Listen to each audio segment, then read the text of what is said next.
A segunda aplicação que nós vamos ver é um modelo de contrato atacadista. O fornecedor, o atacadista, que vai ser o principal, oferta um bem intermediário com custo marginal constante, chamado de CESIM, ao varejista, que é o agente, e o varejista é avesso ao risco. E o varejista vende ao preço P no mercado final.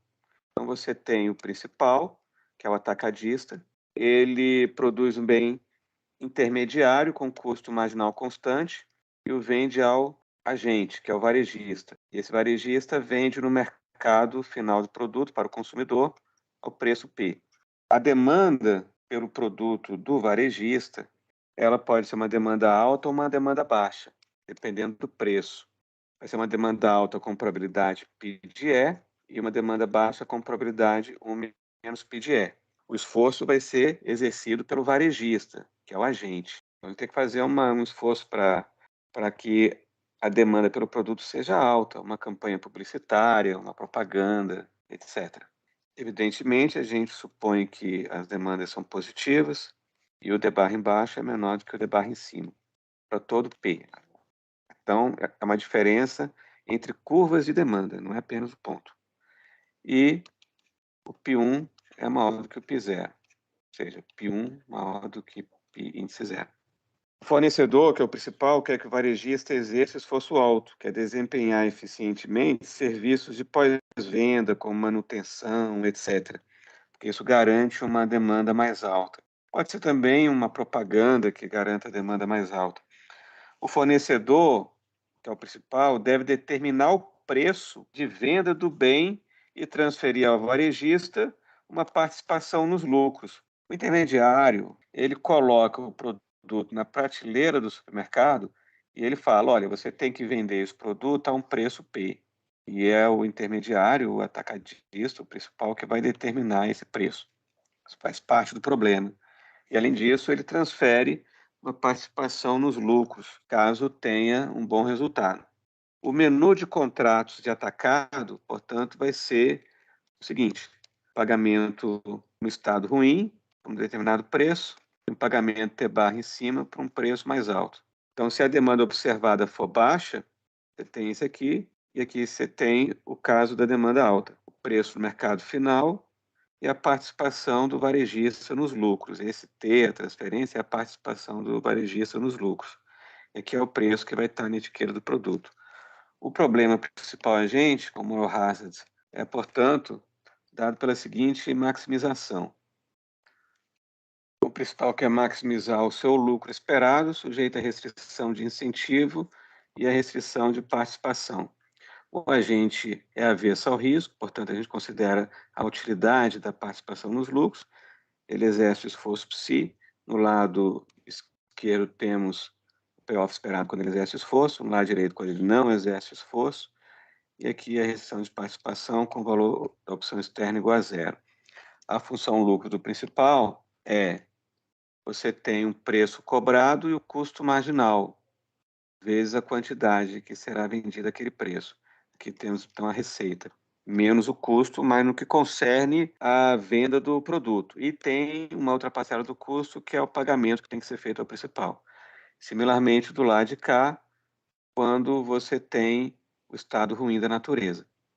Tal como nós fizemos na apresentação teórica desse tipo de problema, que é o de moral hazard com aversão risco, a gente vai transformar as restrições em restrições lineares, definindo as utilidades instantâneas. A utilidade do agente, quando ele recebe T barra em cima, a gente vai chamar de U barra em cima. A utilidade, quando ele recebe T barra embaixo, a gente vai chamar de U barra embaixo. Portanto, as restrições de incentivo de participação serão substituídas pelas seguintes expressões. E agora as restrições ficam lineares. Nós podemos passar essa expressão para o lado esquerdo, colocar em evidência o barra em cima e fatorar ΔP, que é π1 menos π0. Faz a mesma coisa para essa outra expressão, fatorando o barra embaixo, colocando em evidência 1 menos π1 menos 1 menos π0. Se a gente fizer isso, a gente vai encontrar uma expressão mais sintética. E fica essa desigualdade. a restrição de participação, a gente passa o psi para o outro lado também, e fica com essa desigualdade. Falta ver a função objetivo. Na função objetivo, a gente vai ter que lembrar que u da transferência é igual à variável u, portanto, se eu quiser isolar a transferência, eu tenho que calcular a inversa da utilidade, que é a função h. Logo, o pagamento no estado bom tem que ser a inversa de u barra em cima. O pagamento no estado ruim é a inversa de u barra embaixo. Isso significa que no lugar dessas transferências, a gente coloca a função h. H de u barra em cima e h de u barra embaixo. Reescrevendo o problema, portanto, nós temos a seguinte formulação. As variáveis de escolha são as utilidades instantâneas e os preços. Na função objetiva, a gente vai separar os preços das utilidades instantâneas. O problema, então, se torna esse que está na tela. Variáveis de preço, variáveis de utilidade instantânea. A gente pode observar também que essa expressão que está aqui, a segunda parcela da função objetiva, ela nada mais é do que π1 vezes a transferência no estado bom, mais 1 menos π1 vezes a transferência no estado ruim, que é a participação esperada nos lucros que o principal deve ceder ao agente. Como é um problema de maximização, é conveniente a gente colocar as desigualdades como menor ou igual, então a gente vai explicar tudo por menos 1, vai inverter a desigualdade, menos psi que vai aparecer no lado direito passa para o lado esquerdo, vai virar psi, e os sinais do que já estava no lado esquerdo ficam trocados. Então aqui vai ficar menos psi, mais, e aqui menor ou igual a zero. Similarmente do lado de cá, na restrição de participação. Se nós chamarmos de lambda o multiplicador de Lagrange da primeira restrição e de μ o da segunda, ou seja, da de incentivo e de participação respectivamente, o lagrangiano vai ficar a expressão que está aqui embaixo. É a função objetivo, já separando a parcela dos preços e das utilidades instantâneas, menos lambda vezes a restrição de incentivo, menos μ vezes a restrição de participação. A CPO do problema, a gente deriva o lagrangiano em relação às utilidades instantâneas e aos preços. Vamos começar pela derivada com relação ao barra em cima. O barra em cima aparece nas seguintes expressões, aqui, aqui e aqui.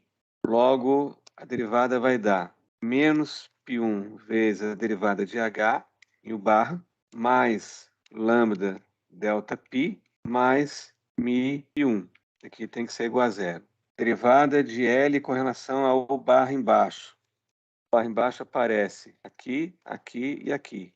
Portanto, a derivada vai ser menos 1 menos π1 vezes a derivada de h barra embaixo, menos lambda vezes delta π, mais μ vezes 1 menos π1. Isso aqui tem que ser igual a zero. Vamos chamar essas duas condições de primeira ordem de triângulo, que elas vão ser usadas separadamente, que tem a ver com as utilidades instantâneas. Vamos calcular agora as derivadas com relação aos preços. Preço bom aparece nesse primeiro termo e aqui. Vejo que isso é simplesmente a maximização com relação ao preço de uma função lucro usual, receita menos custo de produção, retirando do problema a transferência para o agente de participação nos lucros. Então, a gente vai ter uma regra de markup nesse caso aí. Derivando com relação ao preço do estado bom, a gente vai encontrar π1 vezes. Aí vai ser a regra de markup. É o D barra em cima, mais P menos C, a derivada da demanda barra em cima. Isso aqui tem que ser igual a zero. De fato, é a derivada do primeiro, que é 1, vezes o segundo. Aparece aqui. Mais o primeiro, que é preço menos custo por unidade, vezes a derivada do segundo, que é o D'. Regra do produto. De modo similar, a gente vai ter a derivada com relação ao preço no estado ruim. A única diferença é que no lugar do π1 vai aparecer 1 menos π1. O resto, mutatis mutandis, é só colocar a barra embaixo. Portanto, a gente vai ter duas outras equações de primeira ordem. Derivada lagrangiana com relação ao preço bom vai ser igual a π1 vezes a demanda mais preço menos custo vezes a derivada. Isso aqui tem que ser igual a zero. E, finalmente, a derivada com relação ao preço ruim, isso aqui vai ser 1 menos π1 vezes, aí é só colocar agora a barra embaixo. Isso aqui tem que ser igual a zero. Vamos chamar essas outras duas equações de estrela. O subsistema triângulo, que aparece em amarelo na tela, que são as duas primeiras equações das condições de primeira ordem, as derivadas em relação às utilidades instantâneas, é o mesmo subsistema que aparece nas notas lá na página 190, que é o problema que nós demonstramos esse teorema aqui, ó, que é o problema de Moral Hazard, com agente avesso ao risco, que é justamente o caso que a gente está estudando. As transferências ótimas estão aqui, ó. Já tem inclusive a expressão para elas. A transferência no estado bom vai ser a função h de psi mais 1 menos π1 dividido por ΔΠ vezes psi. E a transferência no estado ruim vai ser h no ponto psi menos π1 sobre ΔΠ vezes psi. Essa é a solução para as transferências. Pode fazer isso porque a função h é monotônica. O subsistema delta, portanto, já está resolvido. As transferências a gente encontrou. Mas a gente resolveu envolvendo as utilidades instantâneas. Mas aí fica trivial, porque o barra em cima, o que ele vai ser? O barra em cima é o de t barra em cima. Se você quiser saber o que é barra em cima, é só você aplicar a função u a essas transferências. Quando você aplica u aqui as transferências, você vai aplicar u à função inversa. Isso dá a função identidade. Portanto, o barra em cima vai ser simplesmente psi mais 1 menos π1 dividido por ΔΠ vezes psi. Ou seja, essas constantes que aparecem aqui são as utilidades instantâneas na solução. Mas o que a gente quer, na verdade, em última instância, são os pagamentos. Resta resolver o subsistema estrela. Mas o subsistema estrela é simplesmente uma regra de markup. A gente pode reescrever o subsistema estrela da seguinte maneira: preço no estado bom mais a demanda boa sobre a derivada é igual ao custo marginal, e o preço no estado ruim mais a demanda no estado ruim sobre a respectiva derivada é igual ao custo marginal. Isso dá uma regra de markup para cada estado da natureza, colocando em evidência o preço, colocando aqui a elasticidade que vai surgir. Isso fica preço vezes 1 mais 1 sobre o inverso da elasticidade, quando a demanda é alta, ou seja, o preço que é barra em cima. Esse aqui tem que ser o custo marginal. E aqui o preço do estado ruim, vezes 1 mais a elasticidade, preço do estado ruim, o custo marginal. Em que as elasticidades, evidentemente, são dadas pelo seguinte. Observe, então, que os subsistemas delta e estrela são subsistemas que podem ser resolvidos separadamente. A conclusão é que a regra de preços não é afetada pelo problema de incentivos, mas o fornecedor tem que desenhar uma participação nos lucros. No que concerne aos preços, que o principal vai pedir que o varejista coloque no produto na sua prateleira, na gôndola, ele utiliza simplesmente uma regra de markup. Mas ele tem que desenhar um contrato com participação nos lucros, e aí isso é dado pelo subsistema delta, que é a solução que a gente encontrou aqui. O subsistema delta nos dá, portanto, as participações no lucro, e o subsistema estrela nos dá preços que o principal pede que o agente exerça. E isso resolve o problema do contrato atacadista.